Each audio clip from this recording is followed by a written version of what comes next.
Okay, hello everyone. My name is Laquan Williams, and today in this video topic, I'm going to be talking about Marvel's Blade franchise, the movie slash comic book franchise. It's going to be Reboot. This is the first time it's actually been Reboot. The last movie was 2004. That was Blade Trinity. That was the last time we saw Blade actually ever on the big screen. There was a Spike TV show that was released in 2006 that starred the rapper Sticky Fingers. Well, Fingers, or Fingers. He's in the rap group called Onyx, Onyx. He was in it. It was on Spike TV for one season, then it was canceled. I think it was 2 seasons, the most it got. I saw most of it, and then it was canceled. It was pretty cool, but unfortunately, Wesley Snipes never was gonna get given another chance to play Blade again. It looks like he's not going to. And I don't think he's going to appear in this movie. It's possible he might make a cameo, but I don't know. Possibly towards the ending, he could be another character. Who knows what can happen. But the movie is going to be given a new title, and it's right here on MovieWeb.com. It says Marvel's Blade Reboot gets a new title in the MCU. The new title for Marvel's Blade Reboot has now been revealed, and it is oddly reminiscent of another famous vampire hunter. So, announced during Marvel's San Diego Comic-Con in 2019, the appearance there has shown very few developments on the studio's Blade reboot. Basically, that they're stating that lots of people have been asking questions, and obviously there haven't been any details about it. Basically, they have a new writer. Her name is Stacey Osai Kufer, and she is tapped to write the Blade script. And she obviously was in The Watchmen. I don't know if that's the movie or the TV show, but it's still kind of related. But really, the script really doesn't have to be created in a huge, massive form because the story is already out there. It's going to be a reboot. It's going to be the first reboot of Blade ever. And it's going to be the first movie, obviously, which is the origin story, which is just like the first Blade with Wesley Snipes, which came out in 1999. And they're going to show the backstory of that and how he became who he was, and obviously his origin story with how he met Whistler and found out that he actually was a vampire and a half human. But there really isn't any need for anything different. I don't know what changes they're going to make, obviously, but him being the new Daywalker, which is Blade's nickname, is going to be something that people, obviously myself included, are really interested in seeing. Now, the actor who's playing him his name is Mahershala Ali. That's him right here. Can't pronounce his name correctly. Oh, it's Mahershala Ali. Mahershala Ali. It's hard to pronounce his name. But anyways, he was on the Luke Cage Netflix TV show for the first season and the first season only. He was in about 8-9 episodes. He played the victim, well, not the victim, he played the villain, the villain, Cottonmouth. He was pretty good. I thought he was okay. Was very surprised to see him playing Blade. I actually thought Blade was going to get possibly one more movie with Wesley Snipes, and that would be the fourth one. And then after that, they were going to reboot it. That's what the idea I had in mind myself, but obviously that's not going to happen. So it looks like there's going to be a new Blade, obviously. We know that for a while, and there's a new script, and now they have a new title for it. It's very similar to, obviously, Buffy the Vampire Slayer. Now it's called Blade the Vampire Slayer, which I think is kind of a little strange to just put it out there because people already know who Blade is. The title, actually, myself, should have been, well, what I think it should have been would just simply called the Daywalker, and that people already obviously know the Daywalker means Blade. He's been around for a very long time. The comic books and obviously the movie franchise has been around for over 20 years, possibly even 30, I believe. Yeah, 30 years. Mid-70s, I believe, Blade came out. 70 or 79, I'm not sure about that, but the franchise has been around for a long time, and obviously his nickname, the Daywalker, is obviously what more people know him. More people obviously know about him, but it's going to have a new writer and obviously a new title. Basically, the movie will be out pretty soon.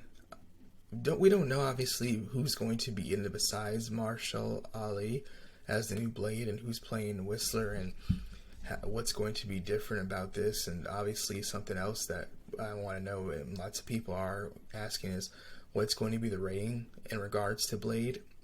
If it's going to be rated R like they usually are, or is it going to be PG-13 and, less bloody and violent, which, if this is going to be, the new Blade reboot, and when you're looking to make a big, huge stamp on it, it says right here in 2022 it's going to be out, which is next year. The thing is, it really has to be rated R in order for it to give us, and obviously everybody else, a way more better look into obviously what they can do as far as pushing the boundaries of Blade. And we obviously saw that with the Deadpool movies. I mean, look how popular they are. The test footage with Ryan Reynolds alone got 20-30 million views, and now it's up to hundreds of millions of views before the movie even came out. They said he leaked that himself. I don't know who helped him with that years ago when we saw that test footage.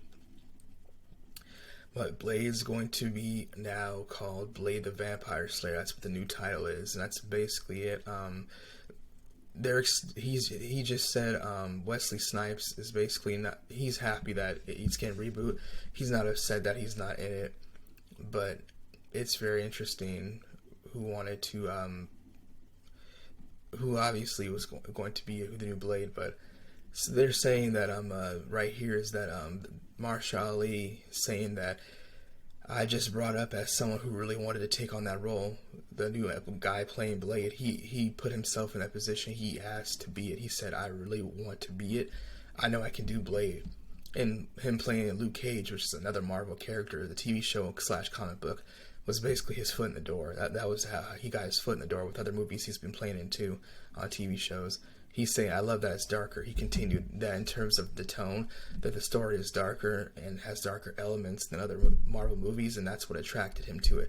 So hopefully that continues to stay in with the rest of the movie franchise, obviously moving forward. If it does actually very well and decent, they will give him a sequel movie, but if it's a flop and it bombs, it's not going to get that at all, and they'll probably just have Marvel reboot it with Disney 3-4 years later with somebody else, and they obviously probably won't bring Wesley Snipes back. I doubt that. Will he be in the movie possibly as a cameo? I don't know. It's possible he could. I don't know what's going to happen, but it'll be very interesting to see what happens, and that's what kind of a fan poster or a rendering of what Mahershala Ali can look like as Blade. We'll see what happens though, but the Blade movies, they've been very entertaining to watch over the last couple of years. I know lots of people didn't like the last one, which was the third one, Blade Trinity, which actually had Ryan Reynolds in it, who plays Deadpool. And it was still fun. He brought comedic relief to the movie, which is something that only Blade, Wesley Snipes, was doing in the movies himself. Nobody else was doing it. No one else was bringing that besides him. Oh, and of course, obviously, the guy who played Abraham Whistler, and obviously in the second Blade movie, the actor who plays Daryl Dixon from The Walking Dead was in it as well. He played Spud. He brought comedic relief to it, and it was pretty interesting to see how that brought comedic relief to Blade in a dark movie, obviously, to the big screen. It was very interesting to see that, but the movies were still fun, and I thought they were entertaining. And the third Blade movie, Blade Fights Dracula, which is obviously the first vampire ever. He's basically just like, obviously, Apocalypse and to the X-Men. He's the first ever mutant that ever lived and was created and born. So that was fun to see him fight him, and obviously it was a pretty interesting movie. I know a lot of people didn't like it, but it was still fun. I thought it was still great. Unfortunately, they killed Whistler in the movie in the first 20 minutes of the movie. So obviously the connection between him and his daughter and them actually making up never happened in the movie at all. That was actually stopped, and we never saw that. But the movie's still fun. And the third one, the second one, and obviously the first one is was probably my first favorite. The second one's my second favorite, and then Blade Trinity, which is the last one, is my third favorite. But overall, all the Wesley Snipes Blade movies were very fun and entertaining. You know, without them actually even happening, we wouldn't even be here watching these right now, unfortunately, if you think about it, because obviously lots of movies that are supposed to be made never actually get made or get funding, or they never get taken up off the ground.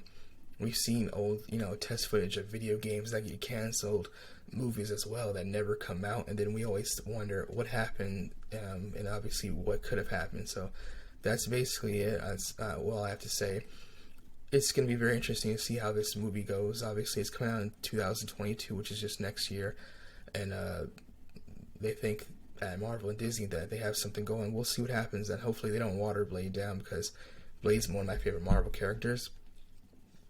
And hopefully it's not watered down, because if it is, I mean, it's going to be like, probably, it's going to get bombed on, and with reviews and ratings and obviously all that combined. We'll see what happens. If it's a watered down PG-13 version of Blade, and they probably don't give him his justice, it won't be that great, but I think they can do it. They can go, obviously, hard rated R with Mahershala Ali. He was just a cottonmouth in Luke Cage, and he was beating people up left and right, and obviously how he died obviously was very bloody, and that was him getting beat to death with a mic stand in this TV show, and him falling off of a balcony as well before he got beat with the mic stand. So we'll see what happens with that. I don't know.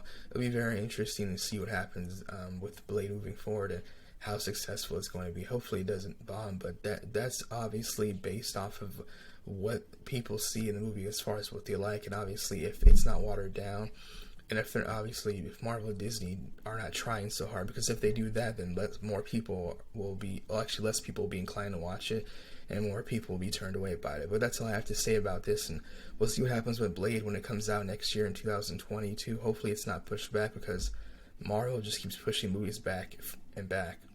And the weird thing is, there's no movie theaters open barely. There are some, but there's not a lot open, obviously, around here in the United States.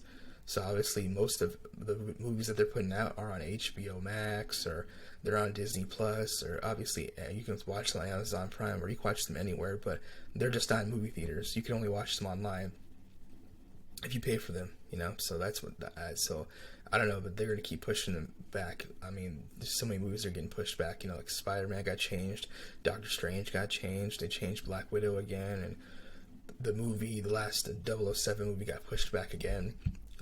The last Fast and Furious 9, there's supposed to be one more after that, I think Fast 10, that got pushed back again. So all these movies are getting pushed back, and that unfortunately hurts not only the interest in the movies, but it hurts obviously the overall sales, because once the movie comes out, it's not going to be obviously what people thought it was going to be when it comes to obviously the hype, and obviously reboots and reshoots are something that Hollywood has been struggling with the last couple of years, and that's something that I have highlighted, and I've been talking about, which is why I named my second channel that, because that seems to be the recurring issue and problem.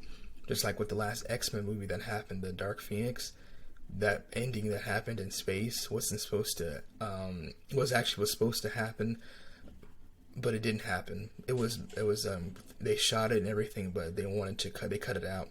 Marvel and Disney decided that they weren't going to have Captain Marvel, and they were not going to have X-Men have the same ending, so they decided to cut X-Men and keep Captain Marvel's ending. So basically, Captain Marvel and the last X-Men movie, Dark Phoenix, had the same ending, which is a big, huge battle / fight in space. But instead of keeping the X-Men battle in space, which was supposed to be the last X-Men movie for a while with Marvel, and Fox, I believe, they decided they were going to take the ending out and not give that movie its proper justice, and they watered it down. So when the movie came out, less people were interested in it. People still saw it, but obviously I saw it myself too in theaters, but so many people were mad. I remember that. Because a lot of people were stating they should have just kept it in there. Now it just didn't look that great. And I actually think they should have just kept that in and pushed Captain Marvel back a few months, but Marvel and Disney decided they just wanted to hurry up and get it out because of obviously the Avengers Infinity Wars, and obviously what they wanted to do with Endgame, without splitting them into two parts and just stating, oh, we're just going to make it one and then tie it in with Endgame. obviously, but before that, you have to see Captain Marvel in order to get the full story. And that's what they basically did, and that made a lot of people upset. So that's obviously what happened with that. But we'll see what happens. Obviously, hopefully this doesn't get pushed back any further. Blade, and hopefully no reboots are taking place. And if any reissues are, hopefully that they're changed to increase the movie length, so the movie's longer overall. And also, I'm hoping that the movie is rated R, because if you're just gonna keep Deadpool rated R and you're not gonna incorporate any other Marvel movies into that rating, especially Blade, since he is a vampire hunter, I mean, and he is a half vampire himself, the movies obviously don't make sense if there isn't any gore in it. Just like if you look at the Underworld movies, or any movies like Van Helsing, those movies, he's going up against monsters and stuff. If it's PG, it's going to look really weird, because obviously these, it's supposed to be a scary movie, obviously, and a hard rated R movie. But we'll see what happens with that.